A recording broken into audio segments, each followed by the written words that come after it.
October's greetings. I'm your host, Dr. Wolfula, and I just got out of seeing Halloween Kills. This video will be my first spoiler-free review of the highly anticipated sequel to Halloween 2018. Highly anticipated by me as well. I made a bunch of vids making predictions and assumptions about the movie based on early footage and trailers because I just couldn't wait and had to share my excitement. But I'm happy to say most of my predictions were wrong, which is great because a lot of my predictions were stupid. Michael Myers being revealed to be an alien from Saturn? What the hell was I thinking? I look like a fucking idiot now. Well, Halloween Kills is finally here, though. The 12th Halloween movie, but I'd prefer you to think of it as the third Halloween movie. Not that Halloween Kills isn't a huge fan of Halloween 3, though. It makes sure you know it loves Halloween 3. But did I love Halloween Kills? Well, let me say that I'm biased. I'm a huge fan of Halloween, I enjoy most of the sequels, and I have fucking Michael Myers action figures on my shelf, for God's sake. Halloween Kills feels like a movie made for a hardcore Halloween fan. Whether it wins over most Halloween fans is another story. I need to make something clear. Before seeing Halloween Kills, I highly recommend you rewatch both the original Halloween and Halloween 2018.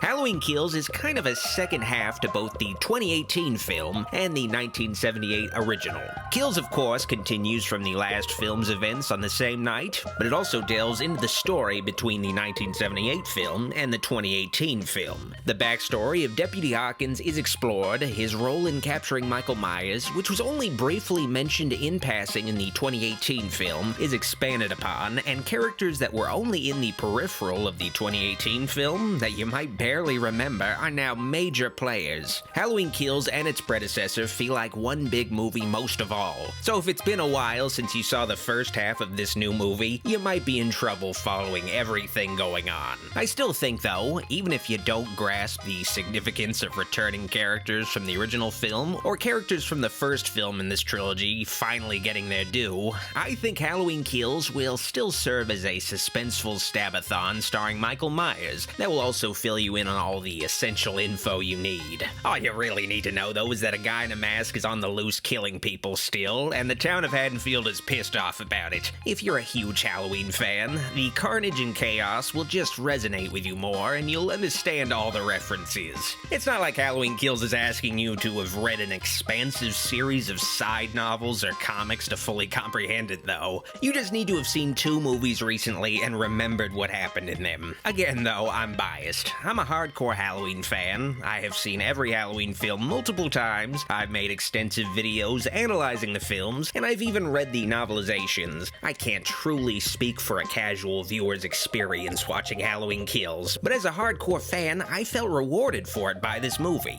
Halloween Kills has a lot of nostalgia wrapped up in it, which can be a poison. It can be pandering or a crutch. You see it a lot now, but it doesn't feel like a ploy with Halloween Kills. It feels like the writer/director David Gordon Green and co-writer Danny McBride had a genuine love for the original Halloween and really wanted to revisit John Carpenter's classic film and expand on it, and I fucking envy them. Reuniting classic cast members and recreating the Halloween night of 1978, they're having the time of their lives with this movie, and I love seeing it all on screen, and it felt like it wasn't nostalgia for nostalgia's sake. Somebody just using what came before to draw people in with the bare minimum effort. The flashbacks and returning characters, they ultimately serve the story of the film, and the themes that permeate through it. Speaking of themes, though, the John Carpenter family puts forth some fantastic music this time around. I don't know if it's as strong as the last film's music, but the score is far more atmospheric this time around. The opening theme is positively haunting. The sound design overall is pretty great as well. Like in the theater, during the hospital scenes, it really feels like you're in the middle of an actual hospital with all the ambient sounds and voices coming from a PA system. The movie did a great job immersing me. It's very hypnotic without putting you to sleep.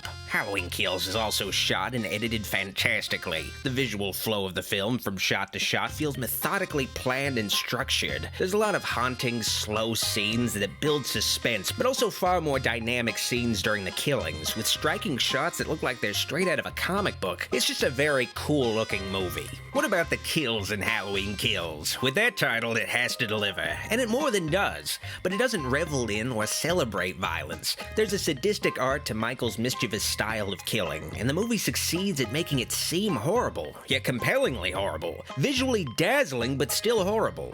A lot of the deaths made me feel sad. The film takes time to reflect on death.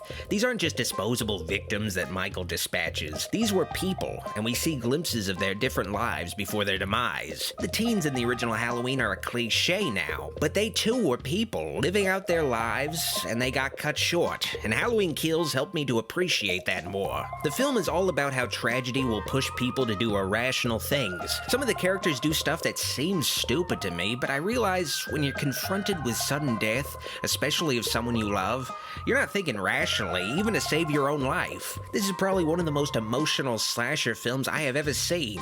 Michael Myers doesn't just kill people, he also breaks hearts throughout this movie. It seems like it's not enough for him to kill somebody. He has to make their final moments as dark and painful as possible, and I got teary-eyed a couple times. You saw glimpses of these concepts in Halloween 2 with the angry mob at the Myers house, or Brackett's grief at his dead daughter, but this film fully realizes Halloween 2's most underutilized ideas. The town of Haddonfield is thrown into total chaos. They're driven to doing questionable things during Michael's killing spree, ruled by their emotions instead of thinking rationally, and it costs many of them their lives. People act stupidly out of fear and love. Like in Halloween 2, Laurie spends much of the film in a hospital bed, but unlike Halloween 2, Jamie Lee Curtis manages to squeeze in a great performance. I enjoyed all of the cast in Halloween Kills. Anthony Michael Hall is a standout as Tommy Doyle, this broken man trapped on that night of 1978 like Laurie, but driven more by a hero complex, a need to prove himself by vanquishing the boogeyman once and for all,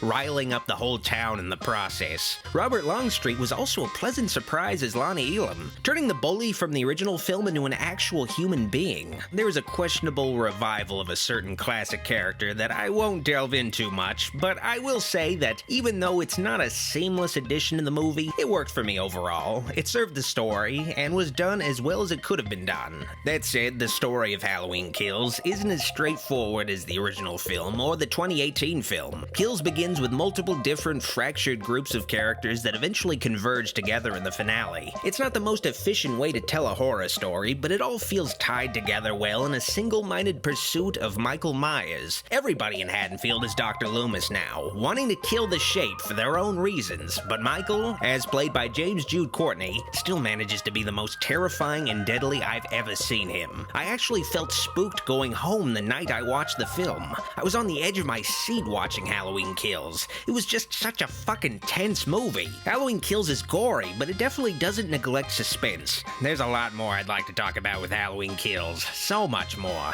but it's best to leave all the spoiler-heavy talk for another time. The movie just came out, and I need to see it more and process my thoughts on it more carefully. I will say that, as a hardcore Halloween fan, I loved it. It both scared me and moved me. As a fan, I love that Halloween Kills exists, and exists the way it does, and I can't wait to see what happens next. I will be waiting for Halloween Ends with inhuman patience. I give Halloween Kills a better version of Halloween 2 out of Halloween 2. Oh yeah, Ben Tramer is mentioned in the movie. Hell yeah!